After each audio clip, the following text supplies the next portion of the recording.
Hello, today we are going to be covering 2.1 Inductive Reasoning and Conjecture. You guys will be able to make conjectures based on inductive reasoning, and you will be able to find counterexamples. For this 5-minute check, we'll go ahead and do it. We are going to find the measure of angle C. If angle C and D are supplementary, that means they add to 180. Angle C is 3y minus 5, and angle D is 8y plus 20. If they are supplementary, that just means they add an equal 180. So I'm going to take the measures of my angles and equal them to 180. So I get 11y plus 15 equals 180. Subtract 15. I get 11y equals 165. So I know that y equals 15. Then to solve for y, we solved for y. Now to solve for the measure of angle C, which is what they're asking for, I need to plug it back in. So 3 times 15 minus 5. So 45 minus 15 would equal 40. So C is our answer for the measure of angle C, 40 degrees. So our new vocab is inductive reasoning, conjecture, and counterexample. So part 1, making conjectures. Inductive reasoning is reasoning that uses a number of specific examples to arrive at a conclusion. When you assume that an observed pattern will continue, you are applying inductive reasoning. A concluding statement reached using inductive reasoning is called a conjecture. So conjecture is concluding statement. Inductive reasoning is what you use when you're finding a pattern. So we use inductive reasoning by observing data or sequences, finding patterns in the data, making a conjecture based on observations, testing a conjecture. Inductive reasoning is not always 100% accurate in everyday situations, but does often provide useful information. Alright, so we are going to start with example 1. We are going to write a conjecture that describes the pattern 2, 4, 12, 48, 240. Then use your conjecture to find the next item in the sequence.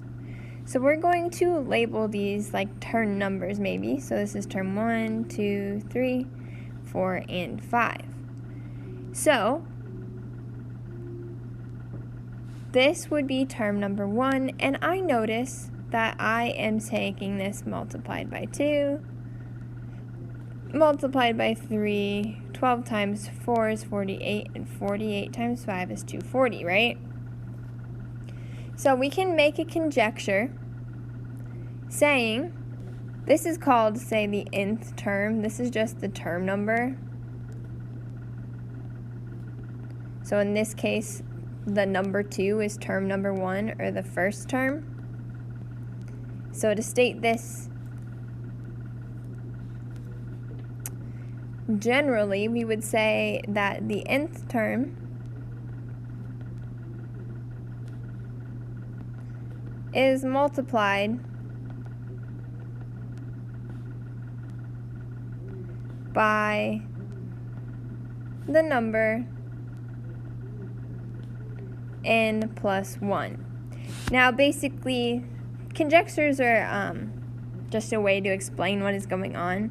If you can see that this is multiplied by 2 and these two are multiplied by 3 and by 4 and by 5 to get the next term, that's pretty awesome, okay? And then you just know that the next term is going to be the 5 plus 1 multiplied by 6. So 240 multiplied by 6 is simply 1,440. Sometimes explaining it is more confusing than just knowing what's going on. On this next one, we are going to write a conjecture that describes the pattern shown. Then use your conjecture to find the next item in the sequence. So this is basically saying how many sides are within each triangle. So there's 3 in the first one, 9 in the second, and 18 segments in the third if you were to count them out. So I'm going to call these each different terms. So this is term 1, 2, and 3 within our pattern here. So I look, it goes up from 3, 9 to 18. I know those are all multiples of 3, but there's not quite an easy way to get there because we multiply by 3 and then we multiply by 2, and we're not really sure. Multiplying by 1 doesn't really seem to make sense. So we're going to take the conjecture and have it say that we are multiplying our term number. So this is term number 1 right here, term number 2, and term number 3. We're multiplying by 3 and then adding the number before it. So in this case, we can say the number of segments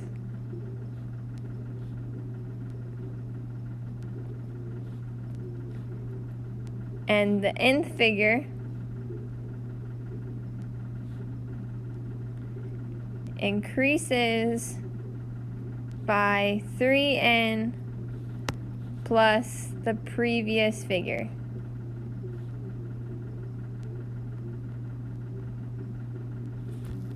So in this case, this first one is just 3n because the previous figure doesn't exist, so there's 3 sides.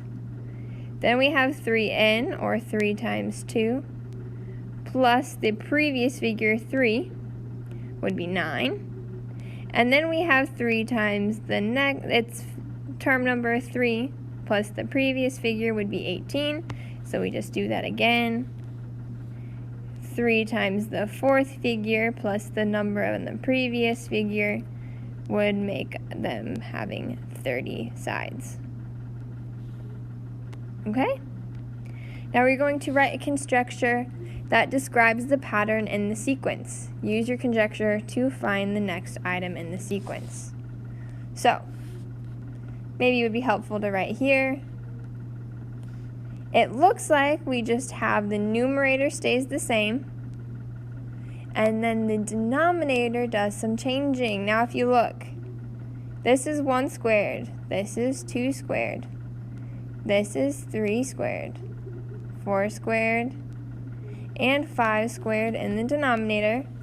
So I would say that we take the nth term squared. So my conjecture is leave the numerator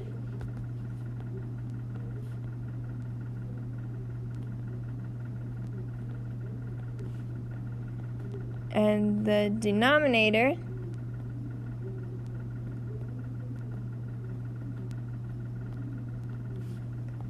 is the nth term squared. So in this case, the next term would be 1 over 36. Okay? Now we're going to write a conjecture that describes the pattern in the sequence, then use your conjecture to find the next item in the sequence. So we start with 1, then we go 3, then we go 6, then we go 10. Looking at this, I notice that I'm basically just adding a row on the bottom. So I add 2, I add 3, then I add 4. So I would say the next figure will have 10 plus 5, or 15 circles. Because if I drew it out, I'd have this last example, and then 5 more circles underneath. Now we're going to make a conjecture about the sum of an odd number and an even number. List some examples that support your conjecture. So if we have the sum of an odd number and an even number, we would have 5 plus 2, that equals 7. How about 7 plus 3? Oh, those are both odd. 7 plus 10. That equals 17. 4 plus 95. That equals 99. What do you notice here? I notice that all sums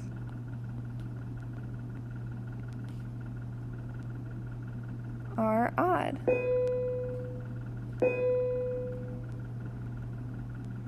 So my conjecture is that when adding odd and even numbers,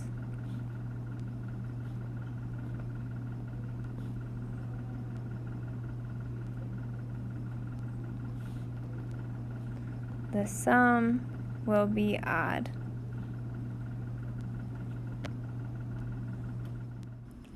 Alrighty, so now we are going to make a conjecture about the product of two odd numbers. So product simply means that we are multiplying two odds. So say 3 times 3, that'll equal 9. 5 times 7 equals 35. 11 times 9 equals 99.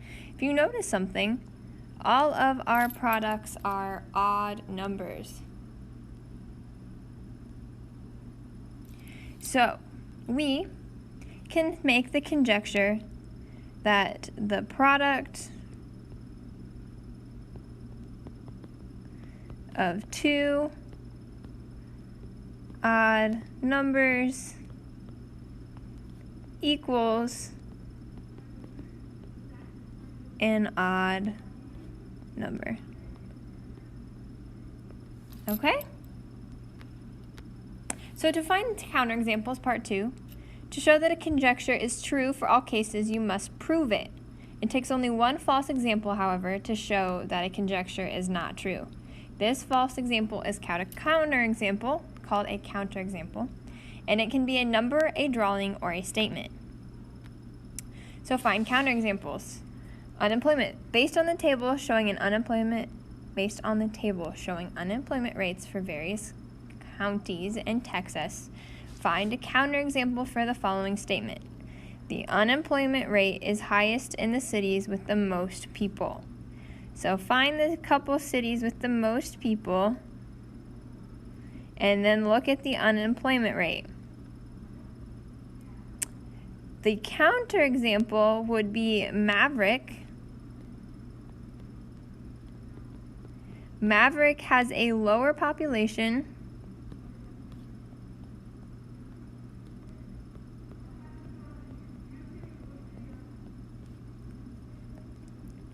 but a higher unemployment rate.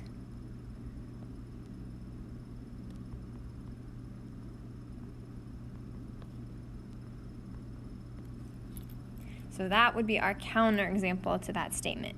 Pretty simple. Now we're going to find a counterexample for the following statements. All months whose names begin with J are summer months. So it's true, we do have June and July, but technically June is mostly a spring month, although it feels nice out. But we also have the month January, which is a definite counterexample because that is for sure winter. So January is definitely a counterexample, and we only really need one, but part of June would also be considered a counterexample. Can any 3 points be joined to make a triangle? Now, most of the time, yes. But what if we had 3 collinear points? 3 collinear points cannot make a triangle. So this is our counterexample here. Okay? And when you multiply a number by 2, the product is larger than the original number. In a lot of cases, this is true. We multiply 3 by 2, the product is bigger than the original number. But what happens if we multiply, say, -4 by 2? We actually get -8, which is smaller than the original number. Okay? So those are some counter examples here. We just came up with something that doesn't work, and that effectively disproves our conjecture. Alrighty, have a great day.